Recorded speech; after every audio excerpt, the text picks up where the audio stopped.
Auto ಚಾಲಕರ ಬದುಕಿಗೆ ಈಗ ಗ್ಯಾಸ್ ಗ್ರಹಣ ಹಿಡಿದಿದೆ. ಕಲಬುರಗಿಯಲ್ಲಿ ಬೀದಿಗಿಳಿದ ಆಟೋ ಚಾಲಕರ ಬದುಕಿಗೆ ಗ್ಯಾಸ್ ಎಂಬ ಗ್ರಹಣ ಹಿಡ್ಕೊಂಡಿದೆ. ಕಲಬುರಗಿಯಲ್ಲಿ ಬೀದಿಗಿಳಿದ ಆಟೋ ಚಾಲಕರು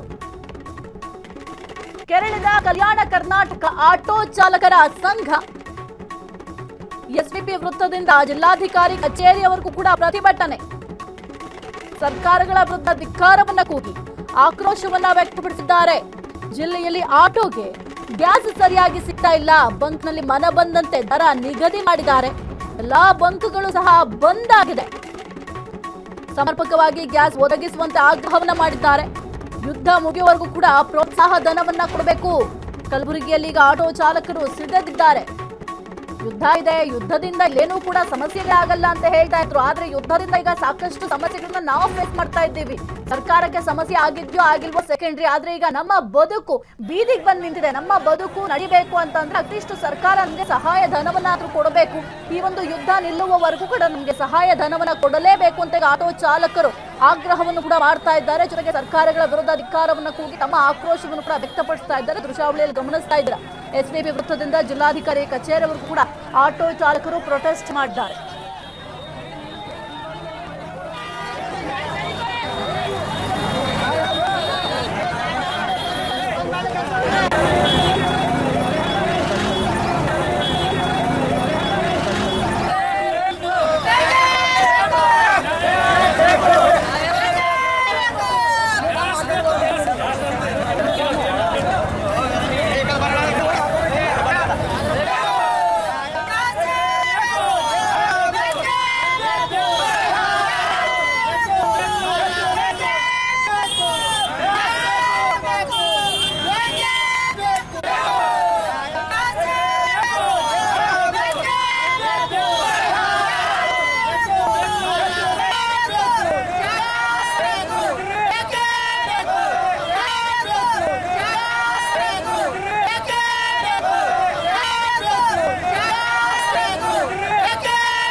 ನಗರದಲ್ಲಿ ಕಲಬುರಗಿ ನಗರದ ಎಲ್ಲ ಆಟೋ ಘಟಕದ ವತಿಯಿಂದ ಮನೆ ಜಿಲ್ಲಾಧಿಕಾರಿ ಮನವಿ ಏನಪ್ಪಾ ಅಂತಂದ್ರೆ ಕಲಬುರಗಿ ನಗರದಲ್ಲಿರೋ ಎಲ್ಲ LPG ಪಂಪ್ಗಳನ್ನು ಕಾರ್ಯ ಸ್ಥಗಿತಗೊಂಡು ಅದ್ರ ಬಗ್ಗೆ ಜಿಲ್ಲಾಧಿಕಾರಿ ಮನವಿ ಮಾಡತ್ತೀವಿ. ಎಲ್ಲ ಪಂಪ್ಗಳು ಸ್ಟಾರ್ಟ್ ಮಾಡಬೇಕು. ಏನಪ್ಪಾ ಮತ್ತು ಗ್ಯಾಸ್ ಸೇಲ್ಸ್ ಮ್ಯಾನೇಜರ್ ಏನಪ್ಪಾ ಅಂತಂದ್ರೆ ಕಲಬುರಗಿಯಲ್ಲಿರೋ ಬರ್ತಕ್ಕಂಥ LPG ಗ್ಯಾಸ್ಗಳಿಗೆ ನಿದರ್ಶನ ಅಂತ ಸುದ್ದಿ ಇದೆ. ಅದು ಅವ್ರ ಮ್ಯಾಗಿಂದ ಒಂದು ಕ್ರಮ ಆಗಬೇಕು ಮತ್ತು ಅದು ತನಿಖೆ ಮಾಡ್ಬೇಕು. ಯಾಕಪ್ಪ ಅಂತಂದ್ರೆ ಕಲಬುರಗಿ ನಗರದಲ್ಲಿ ಈ ಒಂದು ಯುದ್ಧ ಸನ್ನಿವೇಶಕ್ಕೆ ಮೊದಲು 55 ರೂಪಾಯಿ ಇದ್ದಂಥ ಗ್ಯಾಸು ಇವತ್ತಿನ ದಿವಸ ಏನಪ್ಪಾ ಅಂತಂದ್ರೆ 70, 85, 90 ಮಾರ್ಯಾರ. ಬಟ್ ಇವತ್ತೆಲ್ಲ ಕಡೆ ಸ್ಥಗಿತಗೊಂಡಿದ್ರು. ಮಂಡ್ಯಲಿಂದ ಇವ್ರು ಏನಪ್ಪಾ ಅಂದ್ರೆ 130 145 ರೂಪಾಯಿ ಎಂಬ ಮಾತು ಹೇಳ್ತಾರೆ. ಏನದ ಖಾಲಿ ಎಲ್ಲರೇ ಕೂತು ನಾನು ನ್ಯೂಸ್ ಆಗ್ತಾ ಪೇಪರ್ ಸ್ಟೇಟ್ಮೆಂಟ್ ಕೊಟ್ಟ ಇದು ಯಾವುದು ಬಡ ಜನರಿಗೆ ಸಿಗಂತದಲ್ಲ, ಕೇವಲ ಹೇಳಿಕೆಗೆ ಮಾತ್ರ ಸೀಮಿತ ಆಗಿತ್ತು. ಅದಕ್ಕೆ ನಾ ಏನಪ್ಪಾ ಅಂತಂದ್ರೆ ಇವತ್ತು ಮಾಧ್ಯಮದ ಮುಖಾಂತರ ಮನವಿ ಏನಪ್ಪಾ ಅಂತಂದ್ರೆ ಕೂಡಲೇ ಏನದ ಇದು ಚಾಲಕರ ಸಮಸ್ಯೆ ಪರಿಹರಿಸಬೇಕು. ಇಲ್ಲಪ್ಪ ಅಂತಂದ್ರೆ ಮುಂದಿನ ದಿನಗಳಲ್ಲಿ ಈಗಾಗಲೇ ಕನ್ನಡ ಪರ ಸಂಘಟನೆ ಅಧ್ಯಕ್ಷರು ವಾಟಾನಗರದ್ದು ಮಾತಾಡ್ಯಾರ. ಈ ಯುದ್ಧ ಸಂದರ್ಭ ಮುಗಿಯೋರು ಆಟೋ ಚಾಲಕರು ಒಂದು ಪ್ರೋತ್ಸಾಹನ ಅಂತ ಹಾಕ್ಬೇಕಂತೇಳಿ ಅದು ನಮ್ಮಲ್ಲಿ ಕೂಡ ಜಾರಿ ಆಗ್ಬೇಕಂತ ಒತ್ತಾಯಿಸಿ ಅತಿ ಶೀಘ್ರದಲ್ಲಿ ಪೂರ ಆಟೋಗಳು ಬಂದ್ ಮಾಡ್ಬೇಕಂತ ಈ ಮೂಲಕ ಎಚ್ಚರಿಕೆ ಇವತ್ತು ಏನಿಲ್ಲ ಸರ್, ಒಂದು ಮನವಿ ಪತ್ರ ಕೊಡ್ಲತ್ತೀವಿ.